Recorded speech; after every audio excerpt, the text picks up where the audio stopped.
अभी अभी ट्रांसफ़र करके आ रहा हूँ 5 पेशेंट का। तो मुझे लगा आईवीएफ ट्रांसफ़र के टाइम पर जो इनके दिल में सबसे बड़ा सवाल होता है, उसका जवाब जो इनको देता हूँ आपको दे दूँ कि मुझको आईवीएफ क्या कराना चाहिए या आईवीएफ के अलावा क्या नेचुरली मुझे पैदा हो सकता है? मुझे आईवीएफ कब कराना चाहिए? सारे सवाल आंसर करूँगा, साइंटिफिकली करूँगा। मैं doctor Sunil Jindal, reproductive medicine specialist. सबसे ज़्यादा आनंद प्राप्त होता है आपको बेबी देने में। ये बहुत अहम सवाल है, तो मैं आपको क्या-क्या चीज़ें इसमें बताऊँगा, बताता हूँ। सबसे पहले तो आईवीएफ के बारे में थोड़ा-सा बताने के बाद में आपको बताऊँगा ये जो identifying the right time, right समय क्या है आपको आईवीएफ चालू करने का। क्या ऐसी कंडीशन है जिनमें आईवीएफ आपको कराना ही कराना है? एज का रोल क्या है आईवीएफ की सक्सेस रेट में? कितने दिन तक मैं ट्राई कर सकता हूँ या कर सकती हूँ नेचुरली आईवीएफ कराने से पहले? अगर 35 साल के ऊपर उम्र है तो आईवीएफ कराऊँ क्या? आईवीएफ तब कराऊँ क्या कि अगर मेरे स्पर्म काउंट कम आ रहा है? इमोशनल एस्पेक्ट आईवीएफ का क्या है? फाइनेंशियल एस्पेक्ट आईवीएफ का क्या है? आईवीएफ की सक्सेस स्टोरीज़ कितनी सुंदर होती हैं जब यंग एज पे होती हैं। आपको एग्जांपल देता हूँ। अभी एक पेशेंट का किया जिनकी एज 24 थी। कराया इसलिए क्योंकि हस्बैंड का स्पर्म काउंट बहुत कम था and she made about 16 embryos. इतने सुंदर एम्ब्रियो बने हैं कि क्या बताऊँ। अभी ट्रांसफ़र करने के बाद में इनको 2 या 3 बार और ट्रांसफ़र करने की फ्रोज़न एम्ब्रियो का चांस मिलेगा। तो कोई रीज़न ही नहीं है कि प्रेग्नेंट ना हो सकें, क्योंकि इनकी एज कम है और स्पर्म काउंट कम है और कम एज में कराना इन्होंने प्लान किया। अगला आता है कि पहली आईवीएफ साइकिल के लिए अगर आप प्रिपेयर कर रहे हैं तो किन चीज़ों का आपका ध्यान करना है, आईवीएफ के अलावा और क्या-क्या चीज़ें हैं। पर एंड में जो बोनस टिप दूंगा कमाल का दूंगा। सिंपली आपको मालूम चल जाएगा आपको आईवीएफ कराना है या नहीं कराना है।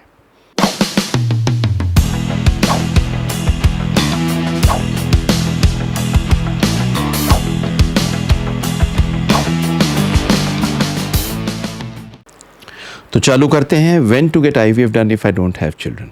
देखिए, आईवीएफ एक ऐसी चीज़ है जो अब तक 8 मिलियन बच्चे इस दुनिया को दे चुके हैं और हमें इसको बहुत प्रैक्टिकली लेना है, इमोशंस को दूर करके लेना है और ये समझ के लेना है कि आईवीएफ की चीज़ को हमें शुरू कब करना है। तो सबसे पहले तो देखिए आईवीएफ होता क्या है। वैसे तो आप सबको मालूम है, फिर भी आपको एक नटशेल में बता देता हूँ। नॉर्मली ट्यूब के अंदर एग से स्पर्म मिलता है, एम्ब्रियो बनता है, एम्ब्रियो आके जाके यूट्रस के अंदर जाके इम्प्लांट होता है और बेबी होता है। पर अगर ये सब ना हो पा रहा हो तो हम आपका एग बाहर निकाल के उसके साथ में आपके स्पर्म को मिला के लैब में बेबी बना के यूट्रस में कर देते हैं। तो ट्यूब का रोल ख़त्म हो जाता है। अंडे ख़राब हैं तो फ़ायदा हो जाता है, स्पर्म कम है तो आपका बेबी हो सकता है। इस तरह से आईवीएफ बेसिकली वर्क करता है। और सबसे बड़ी चीज़ क्या है कि इस आईवीएफ ने 8 मिलियन बच्चे दे दिए और पॉपुलर इसलिए हो रहा है कि जिन लोगों के पहले बच्चे हो नहीं सकते थे अब आईवीएफ से हो सकते हैं।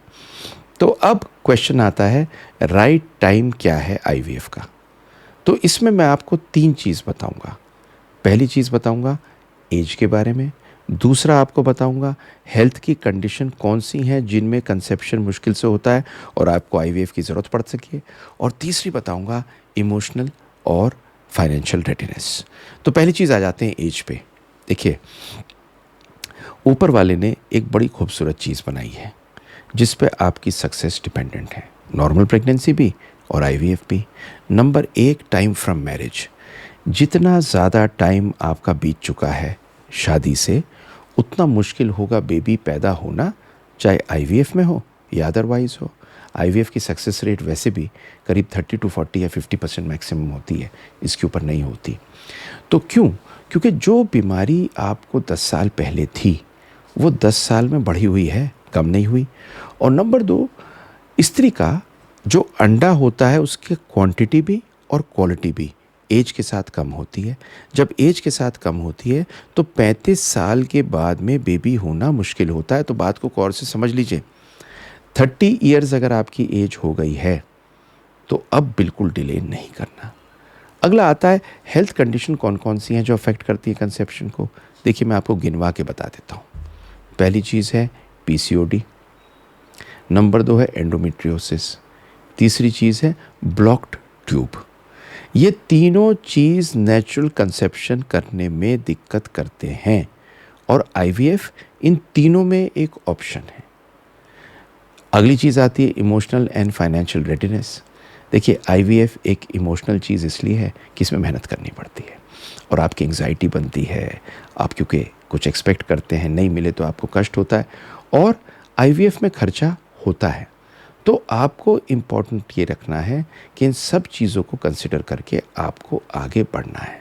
तो राइट टाइम तब है जब आपकी एज कम हो, राइट टाइम तब है जब आपने रियलाइज़ कर लिया कि आपकी पीसीओडी, एंडोमेट्रियोसिस या ब्लॉक ट्यूब की कंडीशन में बाकी चीज़ें आपने कर ली हैं, नहीं हो रही, एज आगे बढ़ रही है, चलो चलती हूँ और अब करती हूँ आईवीएफ। और इमोशनली और फाइनेंशियली आपको इसके लिए रेडी रहना है। अब कुछ मेडिकल कंडीशंस जिनमें आईवीएफ मैंडेटरी है। देखिए, मैं अब आपको एक ऐसी चीज़ बताने वाला हूँ जिससे आपको मालूम चल जाएगा आपका रास्ता आईवीएफ है।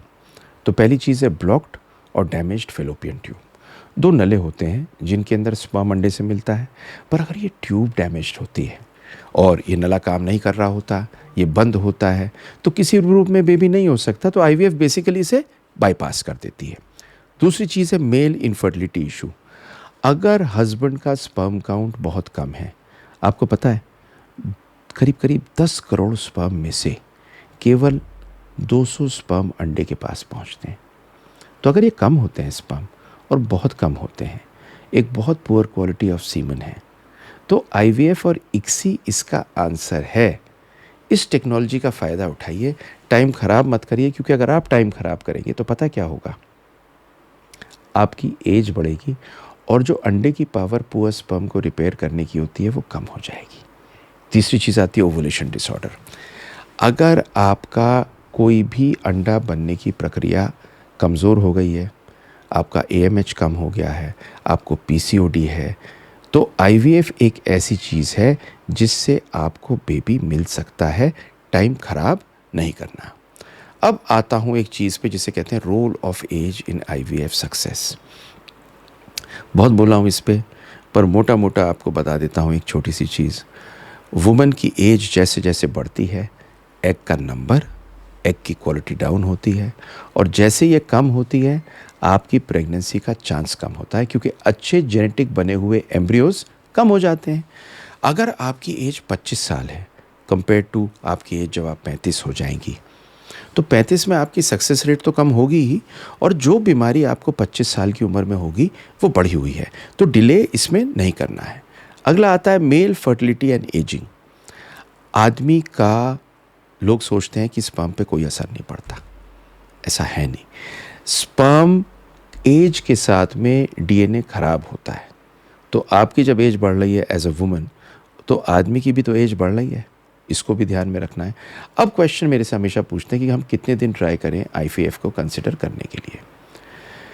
तो देखिए, नॉर्मली डब्ल्यूएचओ कहता है कि अगर आपका 1 साल तक ट्राई करने के बाद में 35 साल से कम उम्र में बेबी नहीं हो रहा, तो डॉक्टर को संपर्क करना है, और 35 साल के बाद तो 6 महीने में। लेकिन मैं क्या कहता हूँ, आप ट्राई नेचुरली कर रहे हैं, अपने को इन्वेस्टिगेट करा लीजिए। हो सकता है कोई छोटी सी प्रक्रिया से आपको बेबी हो जाए, स्टिमुलेशन से हो जाए, सीओएच से हो जाए, अगर आपकी ट्यूब खुली हैं तो, और अगर आपके हस्बैंड का स्पर्म काउंट बहुत कम नहीं है तो आप आईयूआई भी ट्राई कर सकते हैं मेडिकल एडवाइस लेके। आईयूआई को ट्राई करने के बाद में अगर आप महसूस करते हैं कि बेबी नहीं हो रहा, तो डिले मत करिए अगर आपकी एज 35 के ऊपर आ गई है। किसी भी वुमन की अगर आईवीएफ में 35 साल से ज़्यादा की उम्र है, मिसकैरेज का चांस बढ़ता है, फर्टिलिटी कम होती है।